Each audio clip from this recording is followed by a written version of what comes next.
세상에 떠도는 기묘한 괴담들. 첫 번째 이야기, 경북 문경시 태봉사택 마을에서 실제로 겪었던 실화괴담. 저는 경상북도 문경시 태봉사택이라는 조그마한 마을에서 태어났습니다. 그 마을은 마을 주민들 90%가 광부인 탄광촌이었죠. 외부와는 철저히 단절된 마을이었습니다. 슈퍼도 한 개밖에 없고 공중전화도 한 개, 가로등마저 한 개밖에 없는 아주 외진 마을이었습니다. 시내로 나가려면 마을 밖으로 나가서 큰 길이 있는 곳으로 가야 하는데 가는 길에 강이 하나 있습니다. 다리를 건너면 1차선 도로가 있어요. 그 뒤로는 기찻길이고요. 시골 아이들이 다들 그렇듯 여름이 되면 항상 그 강에서 친구들과 놀곤 했습니다. 당시 저에게는 아주 친한 친구가 있었습니다. 저희 집 앞에 사는 주희라는 아이였는데 엄마들끼리 친하다 보니 덩달아 저희도 친자매처럼 친하게 지냈죠. 그렇게 지내다 10살이 되던 해 저희 집은 서울로 이사를 가게 되었습니다. 물론 그 친구와도 울면서 이별을 했죠. 저는 꼭 다시 만나러 오겠다고 약속했습니다. 서울로 이사를 가고 3년 뒤 초등학교 6학년이 되던 해 여름방학, 저는 부모님을 조르고 졸라서 고향으로 가게 되었습니다. 친구들을 만날 생각에 마냥 들떠 있었죠. 문경에서 내려서 버스를 타고 마을 입구 다리에 도착한 저는 콧노래를 흥얼거리며 달려갔습니다. 그때 강에서 놀고 있는 아이들이 보였습니다. 대부분 모르는 아이였지만 신나게 놀고 있는 갈색머리 아이는 분명 주희였습니다. 저는 너무 반가운 나머지 가파른 길을 뛰어내려갔습니다. 그런데 분명히 놀고 있었던 아이들이 없어진 겁니다. 그때 엄마가 다급한 목소리로 절 부르며 따라오시더라고요. 등을 때리며 이게 뭐하는 짓이냐고 그러셨죠. 전 엄마에게 엄마, 여기 주희 못 봤어? 라고 물었지만 엄마는 아무것도 없는데 무슨 소리니? 빨리 마을로 가자 라고 하실 뿐이었습니다. 마을에 도착한 저는 친구들과 반가운 재회를 했고 곧바로 주희를 찾았습니다. 하지만 친구들은 얼굴이 어두워지더라고요. 곧이어 친구들이 들려준 이야기는 충격적이었습니다. 3년 전 주희는 진영이라는 아이와 시내를 다녀오다 마을 앞 도로에서 트럭에 치였다는 것이었습니다. 다행히 진영이는 다리만 다쳤지만 주희는 그 자리에서 즉사했다고 합니다. 마을은 난리가 났고 주희 할머니는 그 일로 정신이 이상해지셔서 죽은 주희의 허파를 봉지에 넣어 집 앞에 매달아두는 지경이었답니다. 그때부터 주희의 가족들은 점점 다른 주민들과 멀어져 갔고 결국 1년 뒤 어딘가로 이사를 갔다고 합니다. 주희가 살던 집은 아무도 살지 않는 폐가가 되어버렸고요. 그 이야기를 듣고 정말 많이 울었습니다. 시간이 흘러 예전에 제가 살던 그 마을은 아예 폐촌이 되어 이제는 아무도 살지 않는 곳이 되어버렸습니다. 하지만 아직도 그곳을 떠올리노라면 주희가 생각납니다. 그때 보았던 주희는 3년 전 내 약속을 기억하고 마중을 나왔던 걸까요? 두 번째 이야기, 역병. 친구가 대학교에 다닐 적에 답사를 갔다가 들었던 이야기입니다. 당시 친구는 진주 쪽의 다른 친구 몇 명과 함께 교수님을 따라가게 되었다고 합니다. 그리 크지는 않은 마을이었지만 친구 일행은 마을 노인정에 들어가 노인분들의 이야기를 녹취하게 되었습니다. 보통 노인정에서 녹취를 하면 그 마을에서 옛날부터 내려오는 이야기나 유래, 선왕당이나 장승, 하다못해 산이나 저수지에 얽힌 이야기들을 들을 수 있습니다. 대학에서 민속학 연구를 하고 있다면 많은 이야기를 들을 수 있었기에 그보다 더 좋은 기회도 없는 셈이지요. 하지만 어째서인지 그 마을 분들은 이야기를 꺼리셨습니다.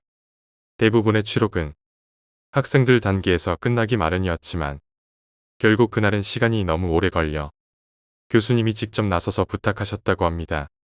그러자 마을 어르신 중 흰 수염을 길게 기르신 한 분이 머뭇거리며 입을 여셨다고 합니다. 그것은 오래전에 이 마을 근처에서 목격되던 것에 관한 이야기였습니다. 새마을운동과 농촌 개량 운동이 본격적으로 진행되기 전에 아직 지붕이 슬레이트가 아니라 기와나 초가집으로 이루어질 무렵이었다고 합니다. 지금은 1차선 도로가 나 있는 마을 어귀에는 본디 갈림길이 있어서 왼쪽 길은 산속으로 오른쪽 길은 마을로 가는 길이었다고 합니다. 길은 옛날부터 내려오는 길은 아니었고 할아버지의 할아버지 때 만들어진 것이었다고 합니다. 그런데 그 어기는 대낮에도 나무들이 무성하고 길게 금줄이 쳐진 데다 어두컴컴해서 혼자는 다니지도 못할 정도로 오싹했다고 합니다. 오죽하면 들짐승들조차 나다니지 않을 정도였다고 합니다. 그렇기 때문에 마을 어른들도 아이들에게 그곳을 지나갈 때는 혼자서 다니면 절대 안 된다고 신신당부하셨다고 합니다. 그 이유는 바로 대낮에도 출몰하는 그것에 대한 공포 때문이었습니다. 그것이 귀신인지 도깨비인지는 알 수 없다고 합니다. 하지만 가끔 심한 악취가 나며 벌레조차 울지 않을 때가 오는데 그때는 정말 조심해야 한다는 것이었습니다. 이야기를 해주신 할아버지가 이 이야기를 처음 들었던 것은 이승만 대통령이 권좌에서 물러날 무렵이었다고 합니다. 마을 어르신들의 당부를 한낱 헛된 것으로 생각하던 할아버지는 동네 젊은이들과 내기를 하셨다고 합니다. 그래서 읍내에서 다른 이들이 시국에 관한 이야기를 나눌 때 혼자 빠져나와 집에 따로 가셨다는 것입니다. 친구들은 먼저 집으로 갔고 잠시 읍내에서 머물다 출발한 할아버지는 마침내 마을 어귀까지 오셨다고 합니다. 처음으로 혼자 마을 어귀를 지나가는 것이었기에 많이 긴장했지만 아무 일도 없었다고 합니다. 그래서 할아버지는 의기양양하게 발걸음을 재촉하셨습니다. 그런데 그때 갑자기 뒤쪽에서 바람결을 따라 이상한 악취가 풍기기 시작했습니다. 하지만 할아버지는 누가 밭에 둘 퇴비라도 삭히나 보다 생각하셨습니다. 그런데 갑자기 등골이 오싹해지는 것이었습니다.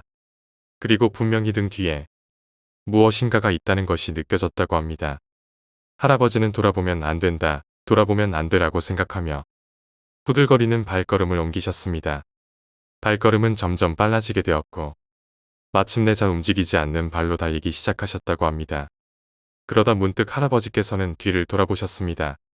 뒤쪽에서는 마을로 나 있던 길의 바깥쪽 풀숲에서 무엇인가가 마구 쫓아오고 있었습니다. 그리고 그것은 점점 풀숲에서 나와 길로 다가오고 있었다는 것이었습니다. 너무나도 겁이 났던 할아버지는 그 자리에서 얼어붙고 말았고 마침내 그것이 풀숲에서 뛰쳐나오는 순간 그만 까무러치고 말았다고 합니다. 그 후 할아버지가 정신을 차리신 것은 사라진 할아버지를 찾기 위해 마을 어른들이 횃불을 들고 온 한밤중이었다고 합니다. 할아버지는 그것까지만 말하고 입을 닫으셨습니다. 친구는 계속 다음 이야기를 물었지만 할아버지는 진저리를 치시며 생각하기도 싫다고 이야기를 꺼리셨고 아예 자전거를 끌고 집으로 돌아가셨습니다. 하지만 다행히 그 당시 할아버지와 내기를 했었다는 다른 할아버지께서 이야기를 이어서 해주셨습니다. 당시 그 할아버지는 너무 놀라서 정신을 잃었던 것이었기에 읍내의 병원에 갔다고 합니다. 병원에서는 정신적으로 너무 놀라서 그렇다며 안정을 취하라는 말만 하고 별다른 처방은 하지 않았고 다행히 얼마 지나지 않아 의사의 말처럼 할아버지는 평소의 모습으로 돌아왔다고 합니다. 하지만 그 후에도 할아버지는 그날 보셨던 것에 관해 결코 이야기하지 않으셨다고 합니다. 그리고 세월이 흘러 새마을 운동으로 신장로가 나고 1차선이기는 해도 포장된 도로가 깔리면서 마을 어귀의 갈림길이 사라지자 가장 속 시원해하던 것은 바로 그 할아버지였다고 합니다. 그리고 그 즈음에야 술 한잔을 기울이면서 그때 할아버지가 봤던 것에 관한 이야기를 들을 수 있었다고 합니다. 할아버지가 보셨던 것은 시커먼 사람이었다고 합니다.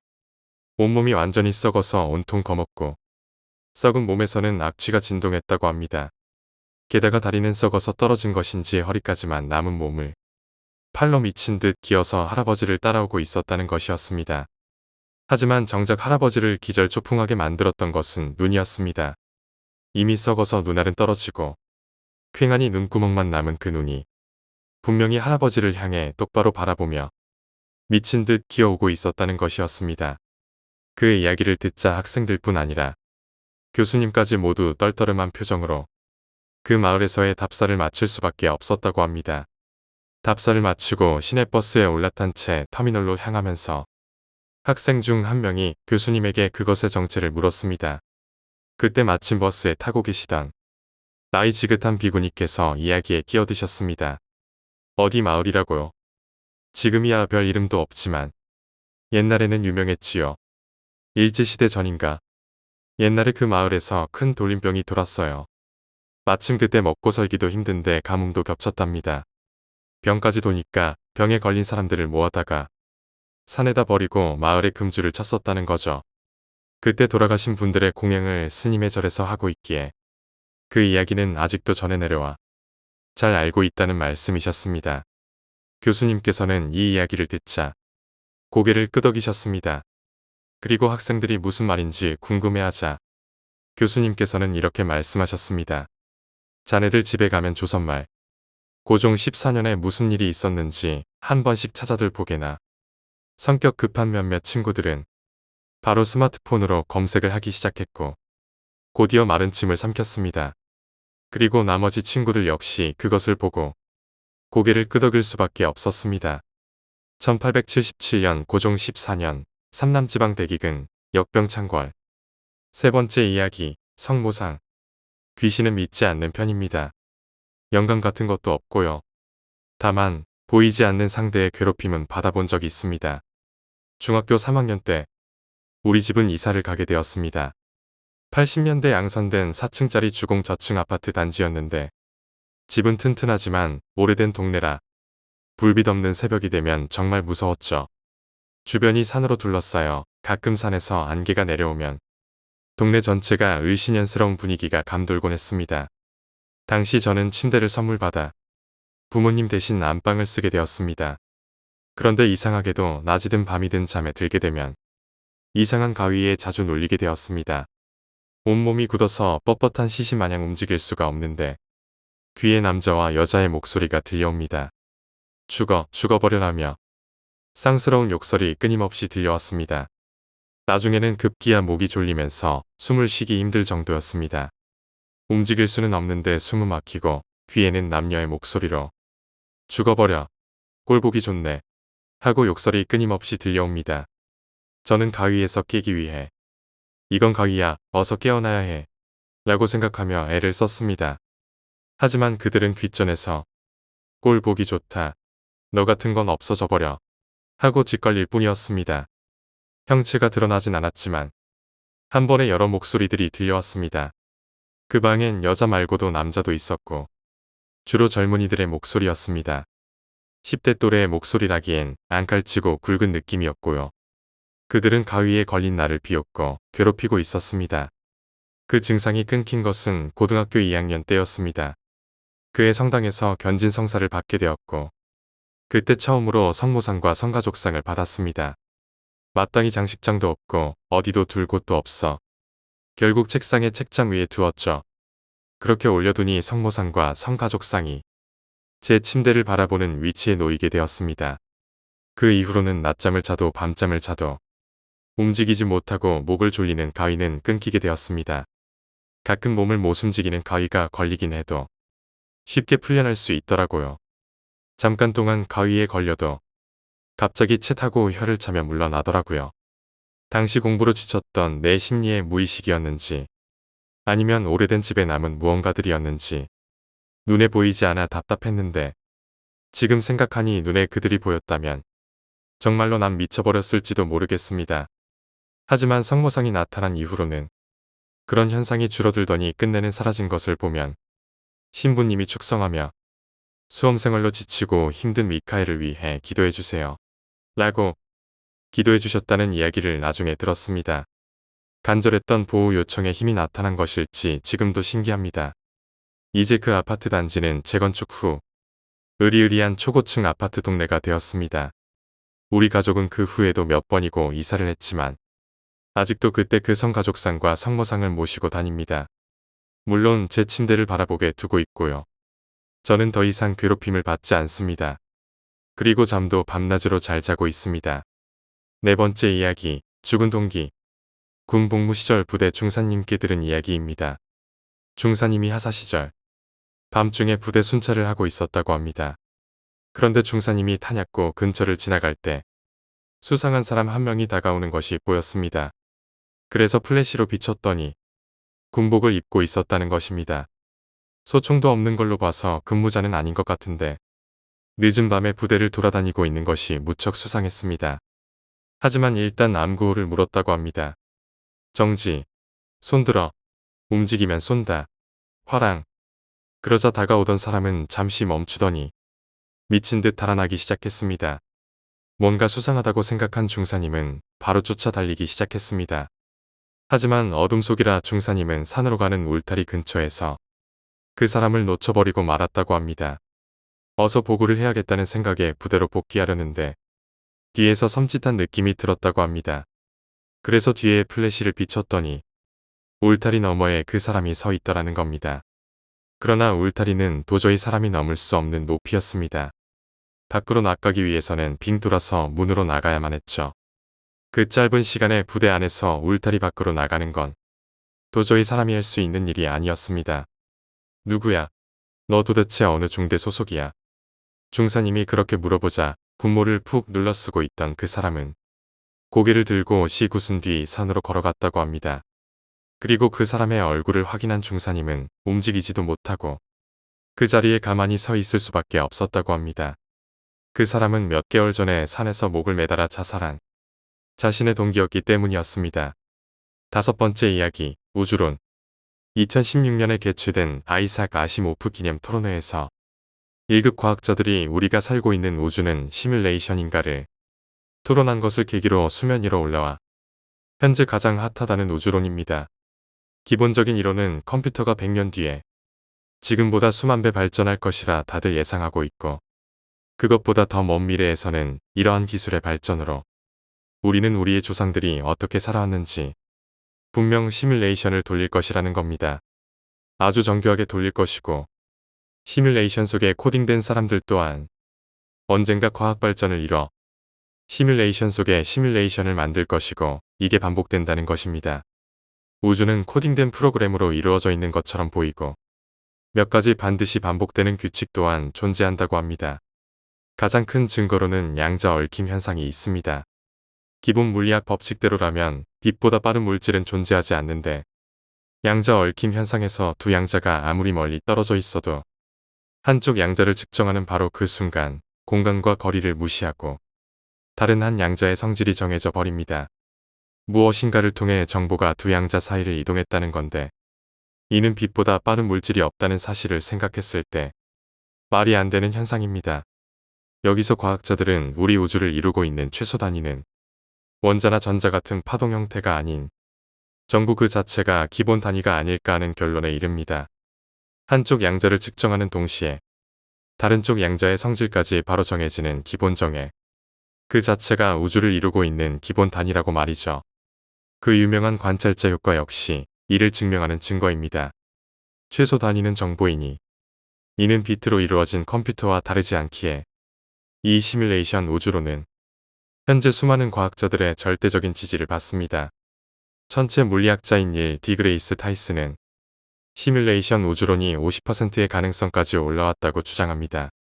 우주에는 우리보다 훨씬 똑똑한 무언가가 반드시 존재하며 단순히 재미를 위해서 수많은 우주를 만들었을 가능성도 있다는 주장도 같이 말이죠.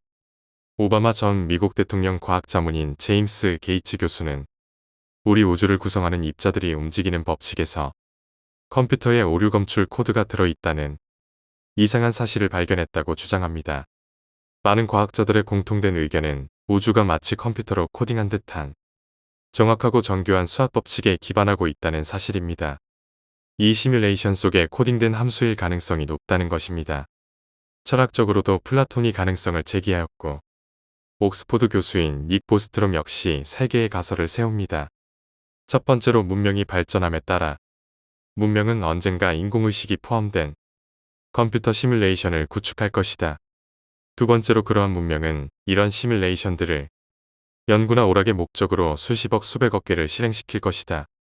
세 번째로 시뮬레이션 내의 개체들은 그들이 실세계라고 생각하는 곳에서 생활할 것이다. 닉 보스트롬은 여기서 두 가지 경우의 수를 정하게 됩니다. 첫 번째, 우리는 시뮬레이션을 개발할 수 있는 능력을 손에 쥐게 될 실세계에 살고 있다. 두 번째, 우리는 수십억 수백억 개의 우리가 실세계라고 여기는 시뮬레이션 속에서 살고 있다. 세 가지의 가설이 참이라고 가정했을 때 명백하게 이번인 시뮬레이션 속에 살고 있는 것이라고 닉 보스트롬 교수는 주장합니다. 과연 이것이 맞을지 틀릴지 궁금하네요. 우리는 죽을 때까지 결과를 볼 수 없다는 게 아쉽습니다. 여섯 번째 이야기, 무리의 여자. 제 친구가 오래전에 겪은 일이랍니다. 친구는 공부는 못하는데 체격이 좋아. 체대를 가려고 체육관을 다니고 있었습니다. 그 체육관에서 여름이 되자 피서를 겸해 체육관 애들끼리 계곡에 놀러 갔다고 합니다. 점심 즈음 도착해서 하루 종일 잘 놀고 저녁을 먹었습니다. 친구는 당시 고등학생이긴 했지만 저녁을 먹은 후 선배들과 모여 술을 마셨다고 합니다. 그리고는 텐트에서 골아떨어졌죠. 한참을 자다 보니 소변이 마렵더랍니다. 잠결에 일어나 밖으로 나와 소변을 보고 텐트로 돌아가려는데 물가에 누군가 있는 게 보였습니다. 비몽사몽한 채로 물가를 봤는데 물 위에 웬 여자가 서 있더랍니다. 여자가 너무 아름다워서 친구는 아무 생각 없이 그 여자를 향해 걸어갔습니다. 발에 물이 닿았지만 그저 앞으로 나아갔다고 합니다. 물은 차갑지 않았습니다. 아니, 아예 물속을 걷는다는 느낌도 없었다고 합니다. 어느새 물은 친구 무릎까지 차올라 있었습니다. 그 순간 여자는 미소를 지었고 그제서야 친구는 정신이 확 들었다고 합니다. 배까지 물이 올라오고서야 차갑다는 걸 느낀 겁니다. 온몸에 소름이 돋아 황급히 물에서 뛰쳐나왔다고 합니다. 뒤를 돌아봤지만 거기에는 당연히 아무것도 없었고요. 다음 날 친구는 물에 들어가지 않고 물 밖에서만 있다가 집에 돌아왔다고 합니다. 흔한 물귀신 이야기일지도 모르지만 이 이야기를 듣고 그 물귀신의 생김새를 물었을 때 친구는 이렇게 대답했습니다.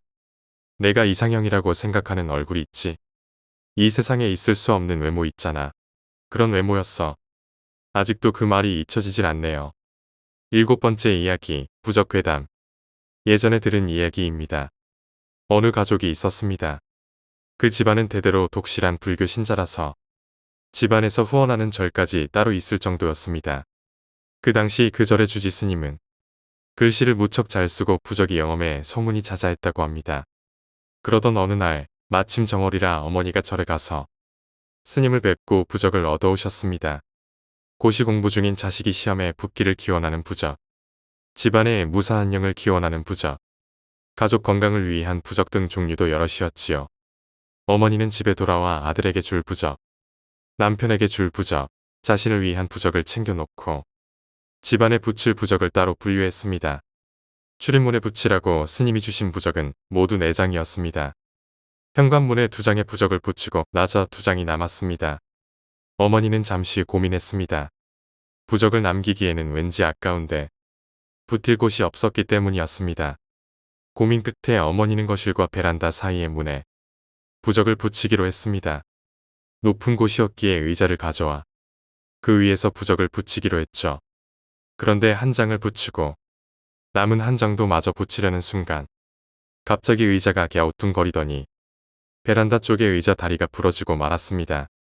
어머니는 베란다 쪽으로 크게 넘어지셨지만 다행히도 화초에만 부딪혔을 뿐이었습니다. 집이 고층이었기에 만약 떨어졌다면 큰일이 났겠지만 다행히 팔만 다치고 끝났습니다. 큰 부상은 아니었지만 어머니는 크게 놀라 그 후 며칠 동안 악몽을 꾸셨다고 합니다. 그리고 얼마 뒤 절에 볼 일이 생겨 어머니는 다시 절을 찾으셨습니다. 스님을 뵙고 이런저런 이야기를 하던 도중 어머니는 이전에 있었던 일을 스님께 들려드렸습니다. 스님께서는 깜짝 놀라면서 말씀하셨습니다. 큰일 날 뻔하셨습니다. 아직도 베란다에 부적이 붙어 있으면 집에 가자마자 떼세요. 정말 위험합니다. 문은 오가는 문이 있으면 족합니다. 굳이 따로 나가는 문을 만들지 마세요. 따로 나가는 문을 만드는 순간 귀문이 되어 귀신들이 들락날락 한다고 하네요. 8번째 이야기, 시선. 서울에 살던 저는 중학교 2학년 때 분당으로 이사했습니다. 그리고 그곳에서 학원에 다니게 되었죠. 학원은 10시에 끝나서 학원 버스를 타고 집 근처에 내리면 대개 10시 반 즈음이었습니다. 기사님이 집 앞까지 오면 차를 돌리기 힘들다고 하셔서 집에서 200~300m 정도 떨어진 곳에 내려주곤 하셨죠. 왼쪽 길은 차가 다니는 큰 길이고 가운데 길은 큰 길과 똑같은 방향으로 쭉 이어질 뿐인 골목길입니다. 두 길은 끝에 가면 다시 이어지고 두 길 사이에는 나무가 빽빽해서 서로가 잘 보이지 않습니다. 전 두 길 중에서 늘 가운데 길로만 다녔습니다. 당시 큰 길에 있는 다리 밑에서 살인사건이 있었다는 소문 때문에 아무래도 꺼림칙하더라고요. 그런데 언제부터인가 그 길을 지날 때마다 시선 같은 게 느껴지기 시작했습니다. 뒤통수 부근에 약하게 저를 쳐다보는 느낌이 드는 것입니다. 누군가가 있는 건가 싶어서 돌아보면 아무도 없습니다. 그럼 전 다시 돌아서서 가지만 곧 다시 그 느낌이 듭니다. 길이 끝나는 곳까지 계속 그 느낌은 따라왔습니다. 하지만 그 느낌도 곧 익숙해지고 그냥 그러려니 하고 계속 그 길로 다니게 되었습니다. 다시 위화감을 느낀 건 느낌의 강도가 달라지면서입니다. 마치 점점 가까이 다가오는 것처럼 그 느낌이 점점 강해지는 것입니다. 제가 느끼고 있는 와중에 점점 다가오는 것이 아니라 어제가 100m 밖에서 보고 있었다면 오늘은 95m 밖에서 보는 식으로 말입니다. 하루하루 조금씩 그러나 확실하게 느낌은 점점 강해졌습니다. 그리고 결국에는 제 뒤통수의 바로 뒤에 얼굴이 있다고 밖에 생각이 되지 않을 정도로 강하게 느낌이 왔습니다. 이젠 돌아볼 수조차 없을 정도였습니다. 돌아보면 너무나 확실하게 뭔가가 얼굴을 들이밀고 있을 것 같았기에 저는 돌아보지 않은 채로 모른 척 길이 빨리 끝나기만을 바라며 걸었습니다. 그리고 다음 날 저는 또다시 그 길로 갔습니다. 대체 무슨 생각이었는지는 모르겠습니다. 습관이었는지 아니면 지금까지 아무 일도 없었다는 아니란 생각인지 다시 머리 뒤에 닿을 듯한 시선을 느끼며 길을 나아갔습니다. 이미 더는 가까워질 수 없을 정도의 시선을 느끼던 찰나 잡힌다라는 생각이 들었습니다. 비명을 지르며 달렸습니다. 아마 살면서 가장 빨리 달린 것 같습니다. 천식으로 인해 운동을 하면 금방 천식 발작을 일으켰지만 그런 걸 신경 쓸 겨를이 없었습니다. 언덕을 달려 올라가 빌라 현관으로 뛰어들었습니다. 다들 아시겠지만 계단을 올라가려면 층계참에 올라서서 몸을 돌려야만 하죠. 그리고 그렇게 몸을 돌리는 순간 현관 앞에 뭔가 하얀 형상이 우두커니 서 있는 게 보였습니다. 다시 한번 비명을 지르며 올라갔고 그 이후로는 다행히 아무 일도 없었습니다. 어머니는 얘기를 듣고 딱 한마디만 하셨습니다. 귀신이란 건 보지 않으려 하면 보이지 않는 거란다. 그 뒤로 다시는 그 길로 가지 않았습니다. 항상 큰 길로만 다녔지요. 그 두 길 사이에는 나무를 키워서 양쪽이 서로 잘 안 보여서 그런지 시선도 느껴지지 않았습니다. 딱 한 군데의 중간에 있는 계단을 지날 때면 양쪽이 서로 잘 보여서 그런지 여전히 시선이 느껴졌지만요. 9번째 이야기, 무당의 굿. 저희 외갓집 옆에 방앗간이 있었는데 그 집에는 아들이 셋 있었습니다. 그런데 그중 한 명이 불의의 사고로 세상을 떠났다고 합니다. 그 방앗간 집과 외갓집은 친하게 지냈던 데다 돌아가신 분 역시 어머니와 같은 동네에서 자라 안면이 있었던 때문인지 외갓집 식구들은 그 집안의 사고를 안타까워하시며 도와드렸죠. 저나 동생은 그저 놀러가면 떡을 바리바리 싸주시기에 그저 좋아할 뿐이었지만요. 여러 사람들이 빈소리로나마 아들들이 장성해서 큰 걱정은 없겠다고 위로했지만 돌아가신 분이 가업을 잇겠다며 하던 일을 그만두고 내려오셨던 효성 깊은 분이라 방앗간집 할머니나 주위 분들의 상심은 매우 컸습니다. 그런데 그 집 상을 치르고 얼마 뒤 부모님은 또다시 외갓집으로 가게 되셨습니다. 저와 동생은 어렸기 때문에 같이 따라갔죠. 아버지께서 일을 마치고 오신 후에 출발했기 때문에 외갓집에 도착했을 때는 이미 저녁 무렵이었습니다. 차에서 내리니 이미 구판이 한창이었습니다. 외갓집에 큰형이나 누나들도 있었고 동생들도 멀리서 구경하기에 저도 거기 끼어서 구경하기 시작했죠. 그곳에서 굿을 보는데 이상한 일이 일어났습니다. 보통 굿을 하다 보면 혼 건지기라며 쟁반에 받아놓은 물에서 머리카락을 건지는 것을 하지 않습니까?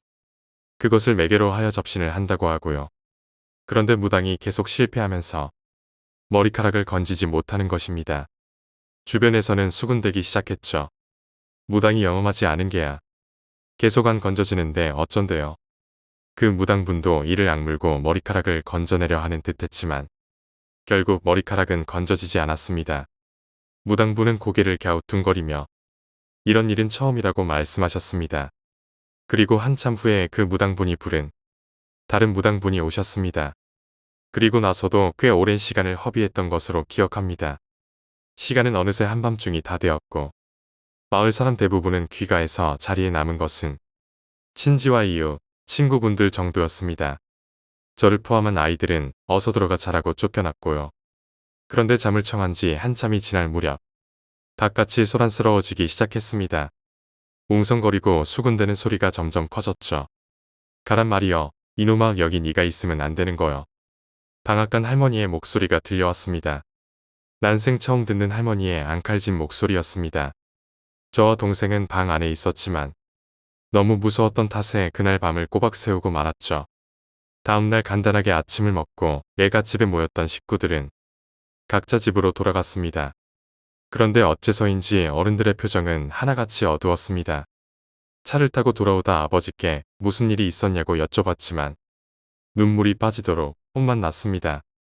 나중에 명절이 되어서야 외삼촌에게 자세한 이야기를 듣게 되었습니다. 구슬하게 된 이유가 마을 어르신 몇 분이 약주를 드시고 방앗간을 지나가시다 죽은 방앗간집 아들이 셔터가 닫힌 방앗간 앞에 앉아있는 걸 보셨다는 것이었습니다. 마을에 이상한 소문이 계속 돌자 이장님과 마을 어르신들이 직접 구판을 차려주셨던 것입니다. 제가 봤던 굿이 바로 그 굿이었던 거죠. 그리고 그날 다른 무당이 와서 한참을 헤매다 갑자기 병풍 뒤를 가리키며 뭐라 알아들을 수 없는 이상한 말을 외쳤다고 합니다. 그래서 다들 병풍 쪽을 바라보았는데 그 와중에 몇몇 분이 병풍 뒤 방앗간 구석에 울면서 서 있는 죽은 방앗간집 아들을 봤다는 겁니다. 역시 그 모습을 보셨던 방앗간집 할머니는 대성통곡을 하면서 이젠 저승길로 가라며 아들에게 소리치셨던 겁니다. 그 이후의 이야기는 저도 듣지를 못해서 지금도 잘 모릅니다. 다행히 굿을 한 이후로는 그분의 혼령이 나타나지 않는다고 합니다. 방앗간 집은 그 후로도 계속 할머니께서 하시다가 지금은 돌아가신 그분의 동생이 물려받았다고 하는데 이사를 가서 명절 때가 아니면 자주 찾아가지는 못하고 있습니다. 그리고 지금도 그 방앗간 한 구석에는 항상 물이 담겨 있는 접시가 놓여 있더군요.